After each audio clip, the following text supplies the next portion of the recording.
Chapter 22. The Surprise. Gaston had LeFou running errands all morning preparing for the big surprise. He was dashing all over town making the arrangements, and everyone was happy to help. This was for Gaston, after all, and there was nothing the people in that village wouldn't do for him. The baker was happy to make the wedding cake, and the preacher didn't mind a last-minute wedding. LeFou had no trouble assembling the band, or finding volunteers to make the wedding feast, or gathering men to build a dais and set up the banquet tables and chairs. And of course, everyone was happy to attend. All LeFou had to do was make an announcement in the tavern that Gaston was getting married, and everyone was ready to join in the celebration. Everything was prepared for Gaston and Belle's wedding, all set up and arranged, right outside Belle's house, but on the other side of a tall hedge, so she wouldn't see what they were up to. The only thing missing was the bride. Oh boy, Belle's gonna get the surprise of her life, huh, Gaston? LeFou said as Gaston pulled back a branch from the hedge, revealing Belle's house. Yep, this is her lucky day, Gaston said, letting go of the branch, which smacked LeFou right in the face. As he stood there looking at all his guests, he thought to himself how this would be the highlight of Belle's life, a dream come true, the day she would marry the bravest, most handsome man in town. He couldn't wait to show her his surprise. I'd like to thank you all for coming to my wedding, but first I better go in there and propose to the girl. Everyone laughed heartily, except for Claudette, Laurette, and Paulette, who were in tears at the thought of Gaston getting married to someone who wasn't one of them.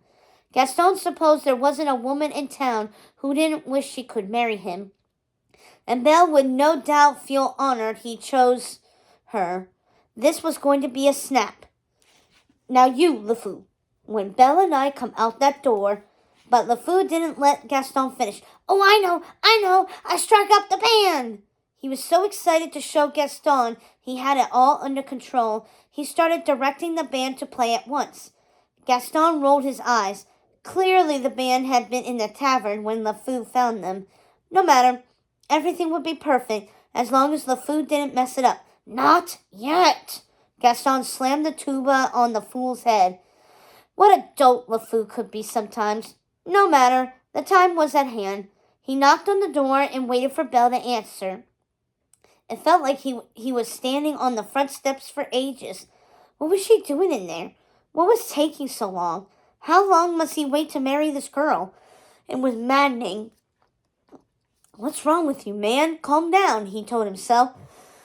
Why was he in such a panic? Why had this suddenly become so urgent?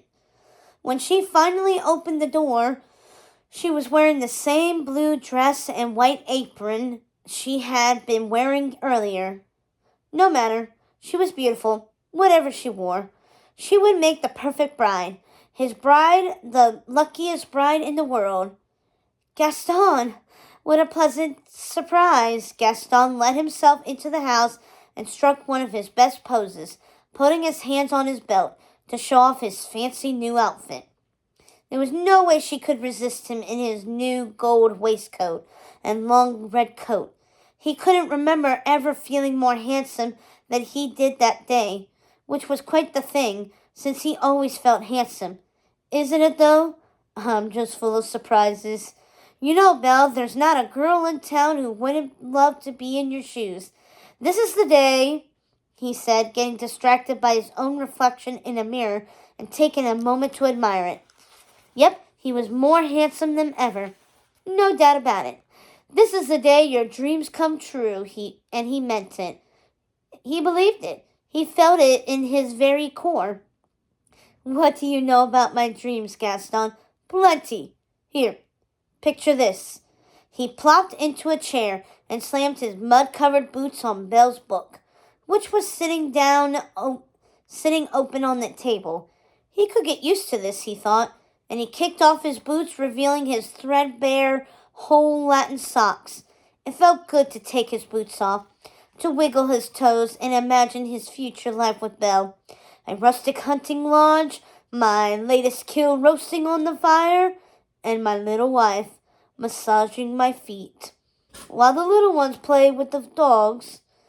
What was that look on her face? Revulsion? Maybe she wasn't fond of dogs. We'll have 6 or 7, he said, flashing his best smile. Dogs? No, Belle. Strapping boys like me.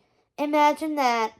She could tell she was nervous as she occupied herself around the house, picking up her book, placing her bookmarks in the pages.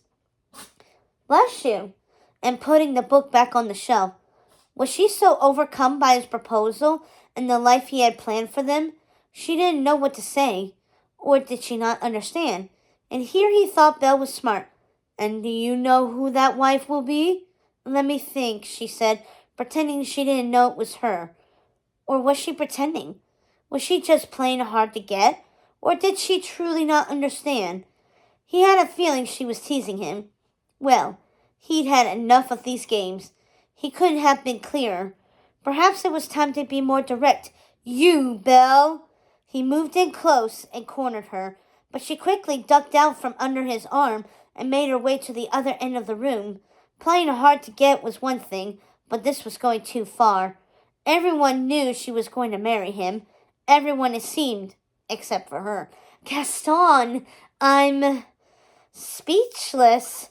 I really don't know what to say, she said as Gaston flung chairs and anything else that stood between him and his future wife out of his way.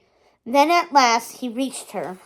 She was standing with her back against the door, facing him. Finally they would have their moment. Say you'll marry me. I'm very sorry, Gaston, but I just don't deserve you, she said, opening the door and making him fall off the porch and into a giant puddle of mud. As he sat there, mortified, covered in mud, he saw his boots being flung out before she slammed the door closed. Gaston felt like a fool, and here he looked like one. But as the band played Here Comes the Bride, he realized something.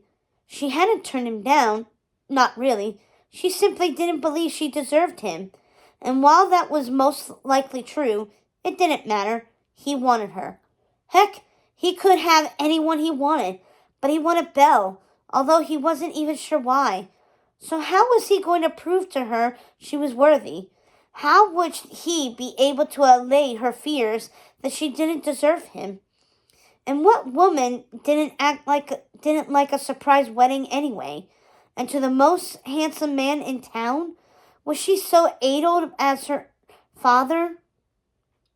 Was she trying to make Gaston look like a fool? He didn't know. But what he did know was that he didn't like being made a fool of by mistake of happenstance. And he would do anything to make her marry him. I'll have Belle as my wife. Make no mistake about that.